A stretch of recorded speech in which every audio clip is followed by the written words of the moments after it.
નમસ્કાર, spark today ન્યૂઝમાં આપનું સ્વાગત છે। 4 ઝોનમાં 4 પાર્ટી પ્લોટ બનાવવા હેમિસા ઠક્કરની સભામાં રજૂઆત કરવામાં આવી છે। આજે મળેલી પાલિકાની સામાન્ય સભામાં વોર્ડ નંબર 6ના ભારતીય જનતા પાર્ટીના કાઉન્સિલર હેમિસા ઠક્કર દ્વારા ખાનગી પાર્ટી પ્લોટ મન ફાવે તેવા ભાડા વસૂલ કરતા હોય છે અને સામાન્ય નાગરિકોને પાર્ટી પ્લોટની સુવિધા મળતી ન હોય તે બાબતે સભામાં રજૂઆત કરતા જણાવ્યું હતું કે 4 ઝોનમાં 4 પાર્ટી પ્લોટ પાલિકા દ્વારા બનાવવા જોઈએ, જેથી ઓછા પૈસાથી લોકોને સુવિધા મળી રહે। સામાન્ય નાગરિકોને ખાનગી પાર્ટી પ્લોટમાં પરવડે તેવું નથી, કેમ કે ત્યાં લાખો રૂપિયાનું ભાડું વસૂલ કરવામાં આવે છે, જેથી જો પાલિકા સુવિધા ઊભી કરે તો પાલિકાને પણ આવક ઊભી થાય અને લોકોને પણ પ્રસંગો માટે ઓછા ભાવે સારી સુવિધા મળી શકે।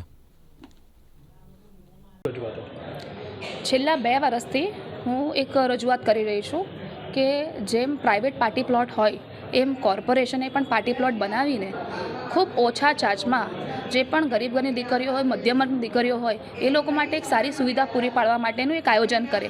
એના બદલ ગયા વર્ષના બજેટમાં 2023-24ના બજેટમાં સ્પેશિયલી એને લેવામાં આવ્યું હતું, એનું આયોજન કરવામાં આવ્યું હતું, પણ આ વર્ષે એક નવા બજેટ આવી રહ્યું છે। તો મારી રજૂઆત એ હતી કે જે ગયા વર્ષમાં બજેટમાં લીધું છે 4 ઝોનમાં 4 પાર્ટી પ્લોટ વિકસાવવાનું, એનું આયોજન ઝડપથી થવું જોઈએ। અમે જ્યારે પણ અત્યારે લગ્ન સિઝન છે, આપ લોકો જોતા હશો પ્રાઇવેટ પાર્ટી પ્લોટવાળા 2-2, 3-3, 5-5 લાખ રૂપિયા ચાર્જ વસૂલે છે એક દિવસના, જે ગરીબ ને મધ્યમ વર્ગની પબ્લિકને પરવડતા નથી।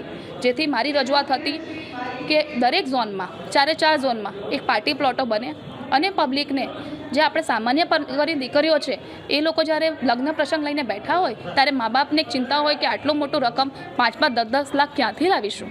તો એ લોકોની જે વેદના હતી એ આજે અમે સભાના માધ્યમથી ધ્યાન દોર્યું છે મેયરશ્રીનું, અને આનું આયોજન ખૂબ ઝડપથી થાય અને આ વડોદરાની જનતાને, વડોદરાના મધ્યમ વર્ગના લોકોને સ્પેશિયલી આ પાર્ટી પ્લોટનો લાભ મળે એની રજૂઆત કરી હતી।